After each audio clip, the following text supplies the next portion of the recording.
The orbital station known as the Kaleidoscope was a marvel of galactic cooperation, a silent, silver wheel turning against the black velvet of space. It was managed by the Vilt, a species who valued order above all else. Their world was one of quiet logic, of soft lights and softer footsteps. The halls of the station were pristine, the air cool and still, every sound dampened by advanced materials. For the Vilt, this was peace. Today, however, a new sound echoed in the usually silent docking bay. It was the sound of laughter, high and bright, followed by the rapid slap of small shoes on the polished floor. The human children had arrived.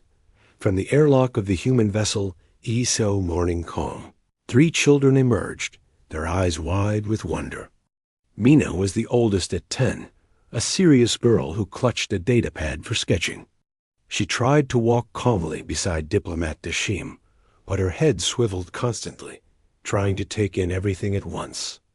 Behind her, Jay, an 8-year-old boy with boundless energy, immediately pointed at a glowing conduit on the wall.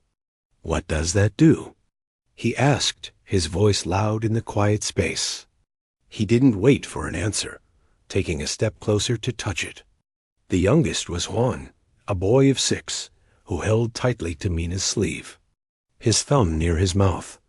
Their Vilt guide, a slender being with gray, smooth skin and large, dark eyes, flinched at the volume of Jay's voice.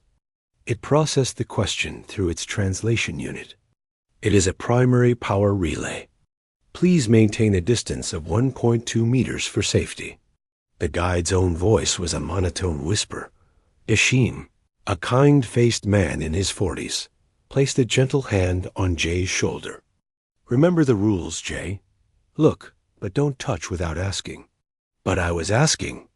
Jay protested, already looking for the next interesting thing. The tour began. The Vilt guide led them through the Botanical Observation Dome, a place of breathtaking beauty where plants from 5 worlds grew in harmony. The Vilt young, when they visited, would stand perfectly still beside their parents, observing in silence. The human children reacted differently. "Wow!" Juan gasped, finally letting go of Mina's sleeve to run toward a tree with shimmering blue leaves. He stopped just before it, remembering the rule, but his whole body vibrated with excitement. Mina started sketching furiously on her pad, muttering about the color gradients. Jay, however, was more interested in the automated sprinkler system. He crouched down, trying to see where the water came from. "Does it come from the floor? Is there a tube?" The Vilt guide watched, its large eyes blinking slowly. In its culture, such intense, unfocused energy in a juvenile was a sign of a profound neurological disorder. It sent a discreet pulse of concern to station security. The next stop was the Geological Archive, a hall of glowing crystal formations. Here, the station's head of security, Vrin, observed from a monitoring room. Vrin's job was to ensure the absolute safety and order of the kaleidoscope. On its screen, it saw Jay trying to count the facets on a large crystal by tapping them lightly with his finger. It saw Juan giggling as the light refracted and made rainbows on his hand. It saw Mina asking rapid-fire questions about mineral composition that even the guide's database struggled to answer. Immediately to Vrin, the scene was one of escalating chaos. The children were not following the prescribed path. They were touching, questioning, moving erratically. Their vocalizations were loud and unpredictable. In Vilt society, juveniles who could not control their impulses or volume were immediately sedated and treated until they could behave with proper decorum. These human young were clearly in V's expert assessment, a danger to themselves and the station's delicate systems. The final trigger came in the main concourse. A holographic display of the galaxy was projected in the center of the room. The Vilt guide was explaining the location of the homeworlds. Juan, tired and overstimulated, tripped over his own feet and fell, letting out a startled cry. Jay, thinking his brother was hurt, rushed over, his shoes squeaking loudly on the floor. Mina called out, "Juan, are you okay?" Her voice was sharp with sisterly worry. To the Vielt. This was a crisis event. One juvenile was on the ground, distressed. Another was charging toward the scene, displaying aggressive movement. A third was emitting a high-pitched alert vocalization. Standard procedure for containing a biologically unstable specimen was clear. Vryn acted. It authorized a low-level stasis field from the floor panels, just enough to make the children's legs feel heavy and slow. Before Deshim could even kneel to check on Juan, a team of 4 security drones swooped in silently. Gentle but unyielding manipulator arms guided the 3 confused children away from the diplomat and the guide. "Wait, what is this?" Deshim demanded, taking a step forward.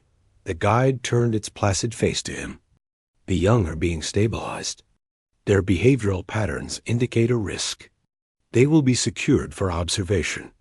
It is for their safety and for the safety of the station." Dashim's diplomatic training warred with a rising paternal alarm. "Secured? Where?" "I must accompany them." "Your presence may agitate them further," the guide stated logically. "You will be informed when they are calm." The drones led Jay, Mina, and Juan down a side corridor.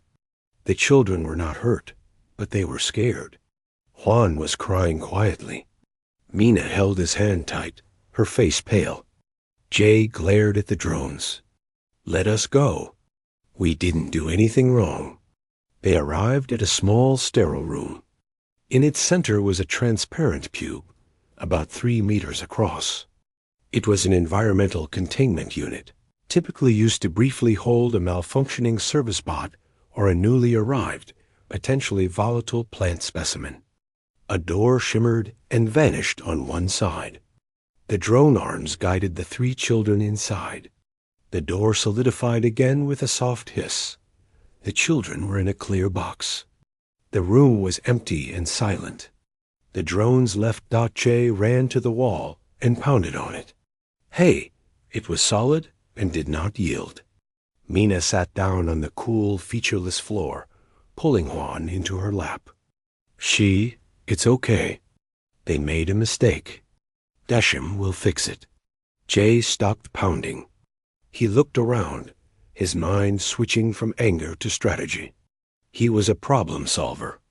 He examined the seam where the wall met the floor. He looked at the door. There was no handle, no keypad on the inside. Just smooth, hard material. In the security control room, Vryn observed the containment. The children were now contained. The one who had been crying was being comforted. The most active one was now sitting, examining his surroundings. Good. They were stabilizing. It sent a report to the station's captain. K*THARN. Incident contained. 3 juvenile humans displayed erratic, high-risk behavior. Have been placed in Secure Unit 7 for observation and calm. Threat to station operations neutralized. A response came quickly from Katharn. Acknowledged. Logical action. Inform their guardian when they are quiet. Vryn returned its attention to other station matters, satisfied. Order had been restored. It had no understanding of the storm it had just set in motion, no concept that the quiet, frightened children in the transparent box were not being calmed. They were, in their own way, preparing. Mina was planning what she would say to the station captain. Juan was just trying to be brave. And Jay, fiddling with the sole of his shoe, was looking for a way to make the people who put them in a box listen. The silence inside the transparent cube was the worst part. On the station, even the quiet had a soft hum of machines. Here, there was nothing. The walls seemed to swallow sound. Juan's sniffles were the only noise for a long time. Mina held him, rubbing his back. "It's like a big, clear elevator," she whispered, forcing her voice to be calm. A weird elevator that stopped. Someone will come to fix it soon. She was trying to be the responsible one, the big sister, but her own heart was beating too fast. She looked at the empty room outside their box. No windows, no furniture, just smooth, pale walls and a single door. They were in a place meant to be forgotten. Jay did not sit still. The initial shock and anger had cooled into a sharp, focused energy. He walked the perimeter of their space, 10 small steps per side. He pressed his palms against every inch of the clear wall, feeling for a difference in temperature, a vibration, a seam.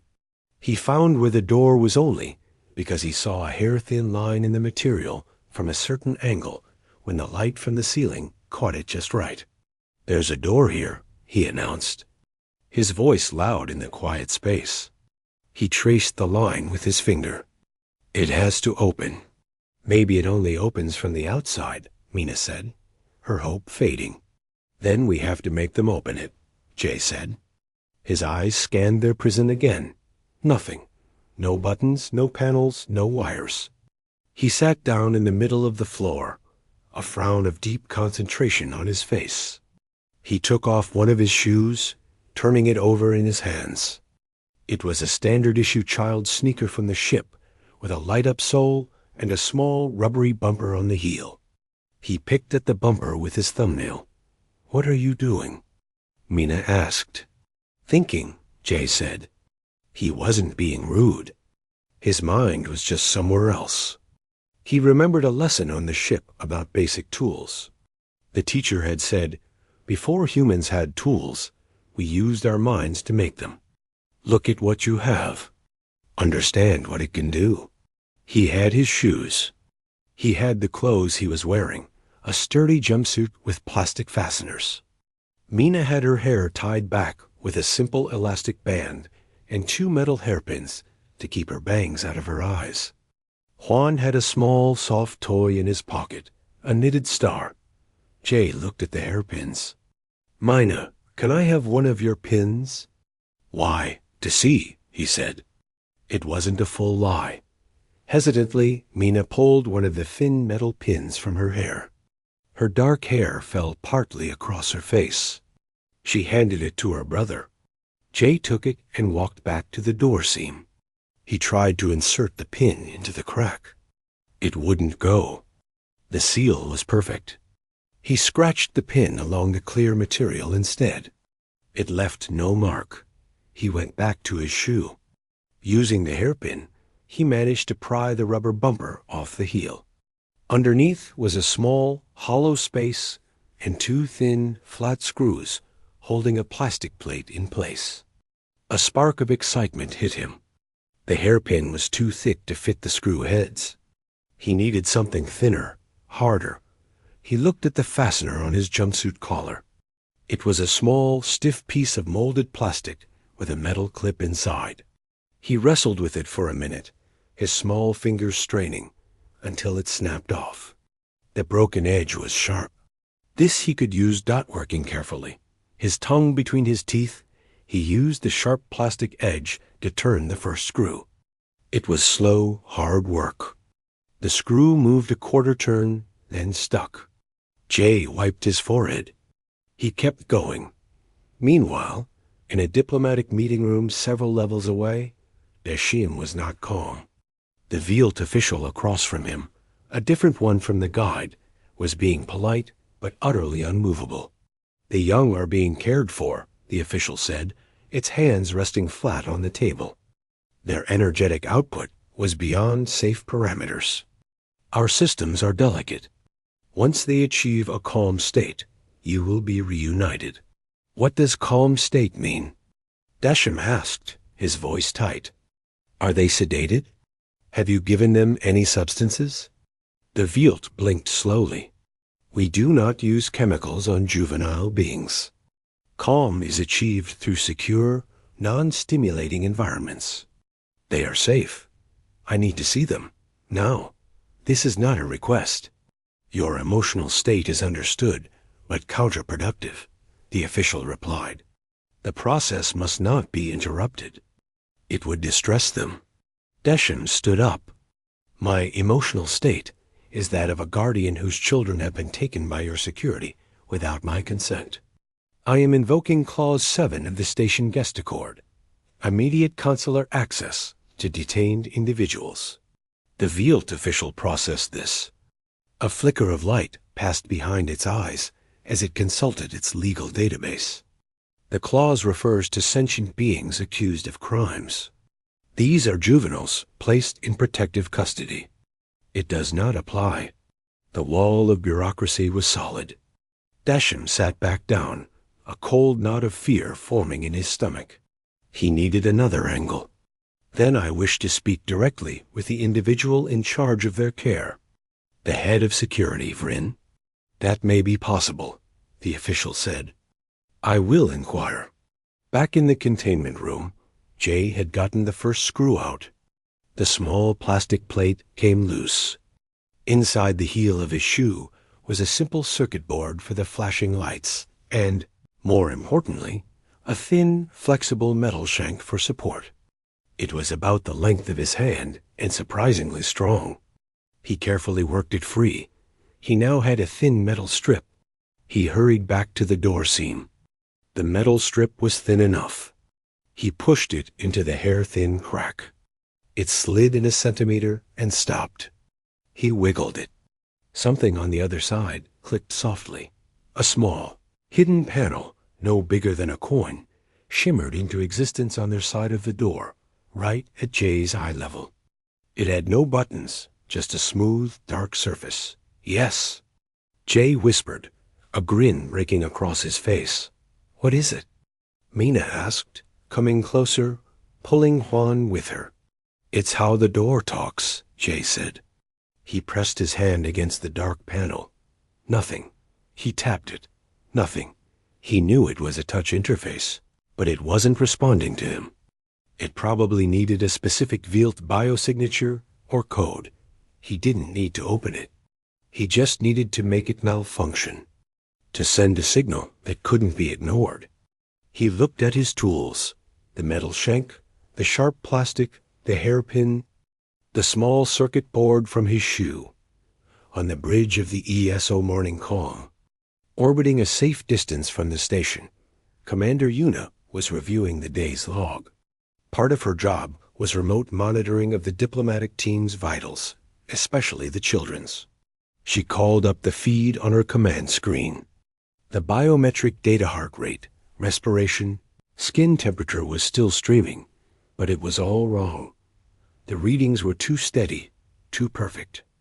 A resting heart rate for a scared 6-year-old should not look identical to that of a curious 10-year-old. They were flatlined into a consistent average pattern. Computer, she said, analyze the biometric source from the 3 juvenile life signs on the kaleidoscope station. The computer's voice was calm. Analysis indicates the signal is synthetic. It is an averaged loop of earlier baseline data, not a live feed.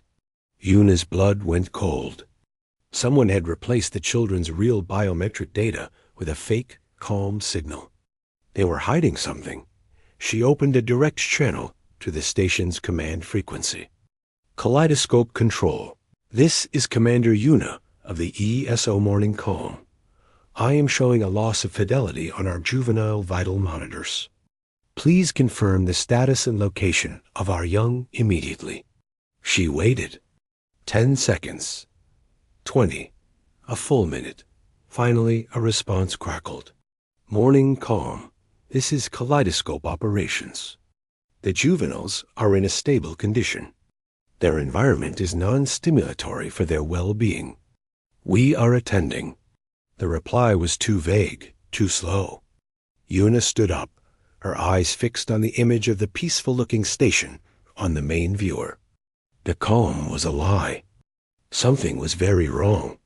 Her hand hovered over a sealed panel on her command console, a panel marked with a single, simple symbol, a small circle protected by a larger one.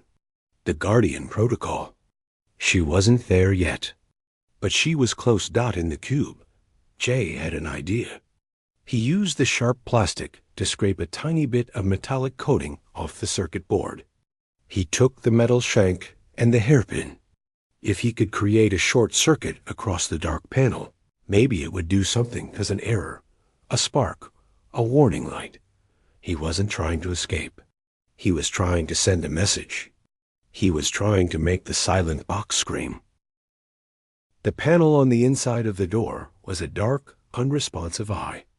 Jay, his fingers smudged with dust from the inside of his shoe, carefully placed his small collection of items on the floor.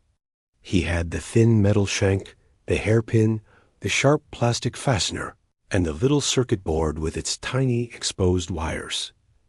"Are we going to get in trouble?" Juan whispered, his thumb creeping back toward his mouth. "We're already in trouble," Jay said, not looking up. His focus was absolute. "This is getting us out of trouble." Mina watched, her arms wrapped around her knees. She didn't tell him to stop. The silence of the box was more frightening than the idea of breaking a rule. "What do you need me to do?" she asked. "Hold this end of the metal piece right here, against the side of the dark square," Jay instructed. He positioned the thin metal shank so one end was pressed against the edge of the touch panel. He took the hairpin and, using the plastic fastener as a clumsy grip, bent it into a rough L shape. His hands were small, but they were steady. He knew from watching engineers on the ship that sometimes, to get a broken screen to respond, you had to reset it. Sometimes that meant touching certain points at the same time. Sometimes it meant giving it a little shock. He didn't know how this panel worked, but he knew it wasn't working for him. He had to change that dot using the bent hairpin. He carefully scraped one of the tiny, hair-thin wires on the circuit board, exposing a brighter silver thread of metal beneath. He then touched the hairpin to the exposed wire, and in one swift movement, touched the other end of the hairpin to the metal shank, where it met the dark panel. A tiny, almost invisible spark jumped. It was a faint blue snap in the dim light. The dark panel flickered. For a split second, it glowed a soft orange, and a series of strange, angular veiled symbols scrambled across its surface before it went dark again. Jay held his breath. Nothing else happened. Then a low, rhythmic beeping began. It was a soft, pulsing sound coming from somewhere in the ceiling of their cube. A yellow light, small and no bigger than a coin, started blinking slowly above the door. It was a status alert. A minor systems fault. In the vast, complex network of the station, it was a tiny, insignificant error. But it was noise. It was light. It was change dot in the security control room. A single line of text scrolled on a secondary monitor for Vrin. Asterisk Containment Unit 7. Touch interface. Error. Backup systems engaged. No breach. Asterisk Vrin glanced at it. A minor malfunction, likely caused by the active juveniles probing. It was not a threat. The unit was secure. It sent a maintenance drone, a low-priority ticket, to check the panel later. The calm synthetic biometric feeds from the cube continued to scroll, showing perfect, steady lines. At that moment, the door to the security room slid open.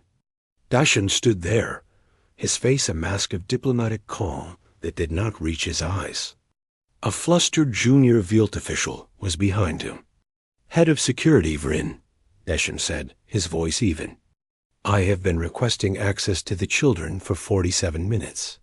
I will see them now." Vrin turned from its station. It saw the human's tense posture, the tightness around his mouth. It interpreted this as persistent emotional distress. "Diplomat Desham, the juveniles are stable. Your visit may disrupt their calm. I will be the judge of their state," Desham said, taking a step into the room. "You will take me to them, or my next discussion will be with Captain Catharn, and a formal protest will be filed with the Galactic Alliance." Now, Vrin calculated.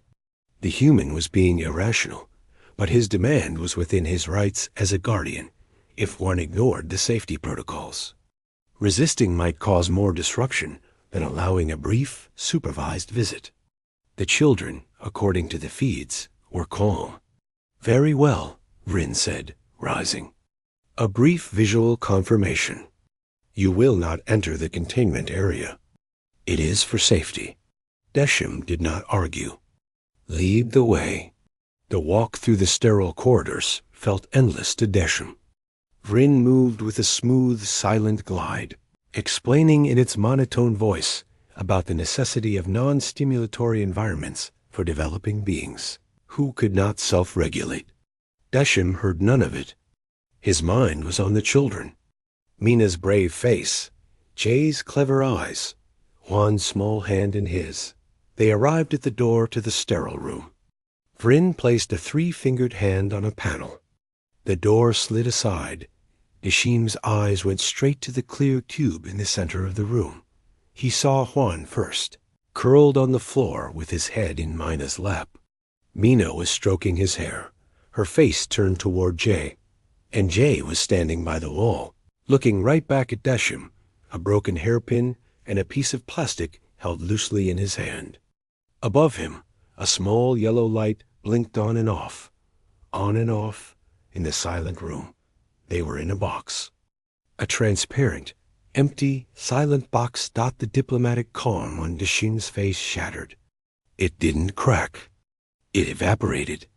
All the fear, the frustration, the bureaucratic delays, crystallized into a cold, white-hot understanding. They had put his children in a cage. He took 2 steps into the room, his shoes loud on the floor. He stopped a few feet from the cube. His gaze swept from the blinking alert light to the children's faces, then locked onto Vryn, who had followed him in. "You caged human children?" Desham asked. His voice was quiet, too quiet, like the first drop of pressure before a storm. Vryn misinterpreted the tone as a sign of finally understanding. Containment was the logical choice. Their behavior was erratic, loud, and unpredictable. They posed a risk to themselves and station systems. They are now safe and calm, as you can see. Desham's eyes never left Vryn's. He pointed a single steady finger at the cube. "That is a cage." "It is a secure environmental unit," Vryn corrected. Deshim took a step closer to the Vealt. He was not a tall man, but in that moment, he seemed to fill the room. The quiet was gone, replaced by a vibrating intensity. "You took them from me. You put them in a box because they were too alive for your silent world. You watched them through your monitors and saw data, not souls." Vryn took a slight step back, its logical processes struggling with the human's sudden intensity. "Their biometrics show stabilization. The procedure was successful. Do you even realize what you've done?" The shout was not just loud. It was raw. It tore from Deshim's throat and echoed off the bare walls, a sound of pure, unadulterated outrage that the quiet station had never heard before. It was the sound of a line being crossed, a boundary-shattered dot inside the cube. Juan flinched at the noise. Mina pulled him closer, her eyes wide. Jay stood up straighter, his tools forgotten on the floor. He had never heard Desham yell like that. It was scary, but it was also powerful. Someone was finally shouting back. Vryn was completely still, its large dark eyes fixed on Desham. The shout was an assault on its senses, a shocking blast of irrational sound. It tried to formulate a response about maintaining decorum. It never got the chance. At that exact moment, every light in the room, in the corridor outside, on the entire station, dipped and then flashed to a harsh crimson red. A deafening, pulsing alarm klaxon blared, a sound so deep and urgent it vibrated in the bones. It was not a minor alert. It was a station-wide breach warning. On the main security console behind Vryn, screens erupted. The view was external. It showed the human diplomatic vessel, the ESO Morning Calm, but it was not as they had seen it before. External panels had slid back. Beneath them, focused energy emitter arrays glowed with a threatening blue light. aimed directly at the station's command hub and primary power relays. The ship's engines, usually a soft hum, were flaring with intense, combat-ready power, holding it in a perfect, locked position. A new face filled Veen's communication screen, overriding all other channels. It was Commander Yuna. Her expression was as hard as polished stone. Kaleidoscope Station. This is Commander Yuna of the ESO Morning Calm. You have placed human children in hostile containment. You have falsified their vital data. Release them to Diplomat Dashim at their current location. Now, you have 60 seconds to comply. Your next action determines your station's continued structural integrity. The message repeated, loud and clear over the blaring alarm. Vryn stood frozen, looking from the screens showing the armed human ship to the shouting human diplomat, to the 3 small humans in the clear box who had started all this. For the first time in its orderly existence, the Vealt head of security felt something it had no name for. It was the cold, sinking feeling that logic had just ended and something else had begun. The screaming red lights and the deep, shuddering klaxon turned the sterile room into a chamber of chaos. The sound was a physical thing, pressing against the clear walls of the cube. Juan clapped his hands over his ears and squeezed his eyes shut. Mina pulled him into a tight hug, her own heart hammering against her ribs. Jay just stared, wide-eyed, at the scene outside. For a long, frozen second, nothing happened. Vryn stood like a gray statue, its large dark eyes flicking between Dashim, the screens, and the arm ship on the display. The logical part of its mind was trying and failing to process. A diplomatic vessel had just transformed into a warship. Over 3 children. The equations did not balance. Dashim did not move. The outrage that had shaken his body was now a cold, focused force. He was a rock in the storm of alarms. He looked only at Vryn. "You heard her," he said, his voice cutting through the noise. Not a shout this time. A command. "Open it." Vryn's fingers twitched. Protocol demanded it contact Captain Cathorn. It demanded it assess the threat, activate station defenses, begin evacuation procedures for critical personnel. But the human commander's words were simple, and the ship's weapons were very real. The station had shields, but they were for deflecting microdebris, not a point-blank assault from focused plasma emitters. A new voice, sharp and authoritative, crackled from Vryn's personal comm. It was Captain Cathorn. "Security head, what is happening? The human ship is targeting us." "Explain." Vryn spoke quickly, its monotone frayed with static. The human juveniles were contained for safety. The human diplomat became aggressive. The human ship has activated weapon systems. They demand the release of the young. Contained? You used the environmental units? Cathorn's voice was laced with a disbelief no one had ever heard from a Vealt captain. On their offspring? Release them. Immediately. Do you not see the weapons? Their behavior was, release them. Cathorn's order was a shriek of pure survival instinct. Vryn jerked into motion. It stumbled to the wall beside the door they had entered. Its 3-fingered hand slapped a control panel, bringing up a complex security menu. The alarms kept blaring. The red lights kept flashing dot inside the cube. The children watched. Jay saw the Vealt's hesitation, its confusion. He saw Dashim, standing straight and unafraid. He saw the fear in the aliens' movements. It wasn't like the stories. There were no laser blasts or roaring engines. There was just a terrible noise, a red light, and the grown-ups outside looking more scared than he was. Vryn found the correct sequence. With a final, hesitant tap, it initiated the containment release. The transparent wall of the cube in front of Dashim shimmered and vanished with the same soft hiss as before. The air from the room, cooler and fresher, rushed into the cube. The change was instant. The oppressive silence inside the box was broken. The alarms were suddenly louder, more immediate. But they were just sounds now, not trapped silence. Deshim did not run. He took 2 calm, deliberate steps forward and knelt down at the opening, his arms wide. "Come here. It's over. You're safe." Huang was the first to move. He scrambled up from Mina's lap and stumbled forward, crashing into Deshim's chest, burying his face in the man's tunic. Deshim held him tightly with one arm. "It's okay, little bear. I've got you." Mina stood up, her legs stiff. She walked out, her head held high, though her chin quivered. She stepped into Deshim's other arm, leaning into his side.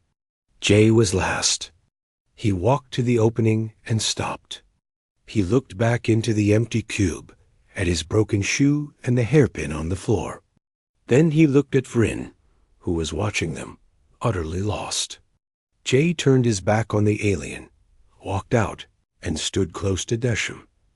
Deshim stood up, holding Huan, with Mina and Jay pressed against him. He looked at Vryn. "Tell your captain the children are with me. Tell Commander Yuna to stand by. The immediate threat is resolved." Vryn transmitted the message, its voice hollow. On the main screen, Yuna's face remained. "Deshim? Confirm status. We are all together, Yuna. The cage is open. Biometric signals are live and erratic." "That's my confirmation," Yuna said, a slight relief breaking through her stone mask. "Weapons are on standby. They stay hot until you are back on the ship." The screen shifted back to the view of the morning calm. Its emitter arrays still glowing ominously. The red alert lights stopped flashing, though the klaxon continued at a lower pulsing tone. Normal white lights came back up. The door to the room slid open again. Captain Catharn stood there, flanked by another, older-looking Vealt with intricate markings on its robe, Ambassador Zol, the Galactic Alliance overseer for the station.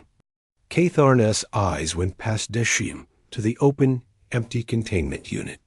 It seemed to shrink. Ambassador Zol moved forward, its movements slow and deliberate. It looked at the children, at Deshim's protective stance, and finally at the open cube. "Diplomat Deshim," it said, its voice a smoother, wiser version of the standard Vealt monotone. "A grave misunderstanding has occurred." Deshim gently set Juan down, keeping a hand on his shoulder. Mina and Jay stayed close. "Misunderstanding?" Deshim's voice was quiet again, but it carried. "There is no misunderstanding. Your security saw living, curious children and saw a threat. Your solution was to cage them, to hide them, to falsify their life signs. You saw their vitality as a disease to be quarantined." Catharn found its voice. "The unit is for safety, for unstable specimens." "We did not mean—" "You did not think," Deshim interrupted, turning his gaze to the captain. "You did not ask. You applied your logic to beings you do not understand. You looked at the most precious thing in our universe, and you put it in a box." He took a step forward, putting himself between the aliens and the children. "You want to understand what you've done? Look at your monitors. Look at our ship. That is not a negotiation. That is not a protest. That is the minimum automatic response. That is the first quiet whisper of what happens when you threaten a human child." He pointed a finger at Jay. "That boy? In an hour, with a hairpin and his shoelace, he was figuring out how to break your system. Not to escape, to be heard. You were not listening. So his people found a voice you could not ignore." He looked at Zol, the Alliance ambassador. "You study our art, our music, our science. You think you know us. You know nothing. Our history, our every instinct, is written in the defense of our young. To protect them, we will unmake stars. To avenge them, we would become monsters you cannot even imagine in your quiet, logical nightmares. That cage was not a safety procedure. To us, it was a declaration of war you did not know you were making. The room was silent except for the low pulse of the alert. The words hung in the air, heavy and true. Zoll slowly bowed its head, a profound gesture for a Wield. We see the error. The failure of imagination is ours. The station's protocols are flawed when applied to other species. This will be corrected. Catharn was staring at the floor, a being utterly defeated. Vryn had not moved from its spot by the wall. Dishim's shoulders finally slumped, the immense weight shifting from anger to a deep, weary relief. We are leaving. Our mission here is over. He turned his back on them, gathering the children close. Let's go home, he said softly, and led them out of the room, past the two silent Wield leaders, and into the corridor, leaving the empty, open cube behind. The journey back to the docking bay was made in silence. The station's corridors, usually so quiet, now felt hollow and cold. The low, pulsing alert had been silenced, replaced by a stillness that was somehow worse. Wield crew members they passed would stop and press themselves flat against the walls, their large dark eyes wide, not looking at Desham, but at the three children walking beside him. They looked at them as if seeing them for the first time. Not as noisy creatures, but as the reason the stars themselves had almost turned hostile. Juan held Dishim's hand in a death grip, his little face peeking out from behind the man's leg as they walked. Mina walked straight, her hand in Dishim's other hand, her sketchpad forgotten. Jay walked just behind, his own hand resting on Dishim's back, as if to make sure he was still there. He kept glancing back over his shoulder, not in fear, but in WATCHFULNESS. No one stopped them. No drones appeared. The path was clear. When the airlock of the ESO Morning Calm came into view, it was the most beautiful sight Deshim had ever seen. The hatch was open, and Commander Yuna stood there in the doorway, her uniform crisp, her posture rigid, but her eyes soft with worry. Two medical officers waited just behind her dot as soon as they crossed the threshold from the yaw. Station's cold metal to the ship's warmer, familiar alloy flooring, the atmosphere changed. The ship's air smelled like home recycled, yes, but with the faint scent of the meal being prepared in the mess hall, of machine oil, of people. Yuna knelt down as Juan finally let go of Desham and rushed to her.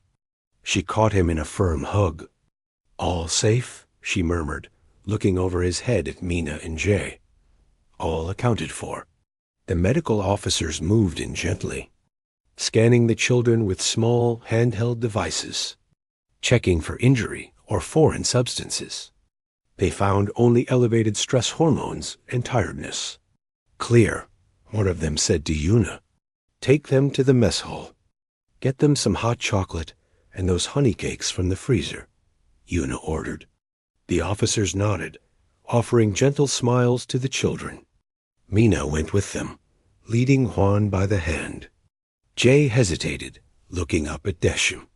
It's okay, Jay, Desham said, his voice rough with spent emotion. Go with them. We'll be right there. Jay looked at Yuna, and back at the now closed airlock leading to the station. Is the ship still? You know? Pointed at them. Yuna gave a single sharp nod. Until we are well away. Go on. You did good. With that, Jay followed the others, his shoulders relaxing just a little. When they were gone, Yuna stood and faced Desham. The professional mask slipped. I saw the feed from your glasses cam when you entered that room, she said quietly. I saw the box. For a second, I stopped breathing. So did I, Desham admitted, running a hand through his hair. Yuna, the Guardian Protocol. It worked. It worked perfectly. It was never meant to be tested on a diplomatic station, she said, a shadow in her eyes. The Alliance will have questions. A lot of them. Let them, Desham said, his gaze hardening again. Our answers will be simple. They caged our children. Our response was measured and proportional. Any other species would have done the same. Yuna almost smiled a bitter smile. But they wouldn't have, Desham. That's the thing. No one else would have. That's what they're going to be trying to understand for the next 100 years. She turned and led the way to the bridge. On the main viewer, the kaleidoscope stations still hung, serene and silver. Beneath them, the weapon ports were still open, the emitters glowing a cool, ready blue. A communication request flashed on the screen from Ambassador Zoll. Put it through. Audio only, Yuna said, taking her command chair. Zoll's voice filled the bridge. Its usual calm replaced by a weary gravity. Commander Yuna, Diplomat Desham. The children are well? They are safe on our ship, Yuna confirmed. A full investigation will be conducted. Captain Katharm and security head Vryn have been relieved of duty. The containment protocols for all non-veiled species have been suspended indefinitely. There was a pause. We have begun a preliminary review of our cultural databases regarding human, familial, and protective paradigms. The gaps are significant. Desham leaned toward the comm. Ambassador, understand this. What you saw today was not an attack. It was a reaction, a reflex. You touched a nerve buried so deep in our species, it is our foundation. You will now have your questions. We suggest you start with this one. Why would a species that seemed so peaceful build such a hidden, terrible safeguard into every single one of its ships, no matter how small or peaceful its mission? The silence from the other end was long. We will consider it, Zoll said finally. Safe journey, humans. The channel closed. Yuna looked at her navigation officer. Disengage weapon locks. Retract emitters. Bring all systems to standard cruise configuration. Plot a course for the nearest starbase, nice and slow. Let's go home. On the bridge, the tension finally broke. The crew had been holding their breath. Now they moved with purpose, their voices quiet but relieved. Down in the mess hall, the three children sat at a small table. In front of them were 3 steaming mugs of hot chocolate and a plate of soft, sweet honey cakes. Juan was already nibbling on one, a bit of color returning to his cheeks. Mina was sipping her drink, staring into its brown depths. Jay wasn't eating it. He had taken off his other shoe and was examining it. He looked at the fastener on his jumpsuit, then at Mina. Your other hairpin, he said. Can I see it? Mina pulled it from her hair and handed it to him without a word. Jay took it and the broken plastic piece from his pocket. He laid them on the table next to the hairpin he'd already bent. He started to put them together, trying to see how they could fit, how they could be better tools next time. The Shin and Yuna entered the mess hall and saw him. They stopped, watching. He's not scared, Yuna observed quietly. He's debriefing. He's learning, Desham corrected, a true tired smile finally touching his lips. That's what they do. That's what we do. We fall, we get put in a box, and then we start figuring out how the box works so it never holds us again. He walked over and sat down heavily next to Jay, putting an arm around his shoulders. Good work with the panel, engineer. You got their attention. Jay looked up, his expression serious. The light blinked. That's all. That was enough, Desham said. Across the galaxy, on the kaleidoscope station, Ambassador Zoll was in its private chambers. On its screen was the official Galactic Alliance database, open to the section on humanity, diplomatic and social guidelines. It had been a short, cheerful document about their love of communication, art, and communal meals.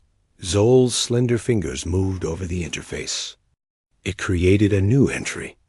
a subcategory. It titled it, Primary Security Protocols Absolute.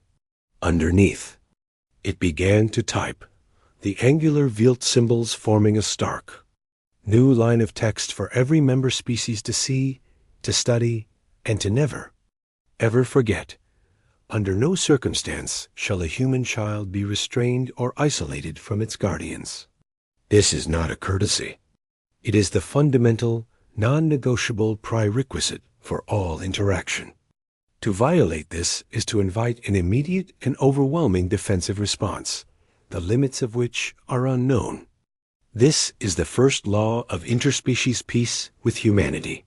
It saved the document. The change would propagate across the network by morning. On the morning calm, the ship hummed softly, carrying its precious cargo away from the silent watching station. The children finished their cakes. Jay, his curiosity satisfied for now, finally took a long drink of his hot chocolate. Juan leaned against Mina, his eyes drooping. They were just children again, tired from a long, strange, scary day. But across the stars, their story was already changing things. They had not fought a battle. They had not fired a shot. They had simply been what they were. And in doing so, they had taught the quiet, logical galaxy a lesson in roaring, illogical love. It was a lesson etched not in warnings, but in the silent, steadfast glow of 100,000 human ship drives, all carrying the same hidden protocol, all ready to speak the only language that mattered when the most important thing in the universe was threatened. The lesson was simple. Leave our children alone.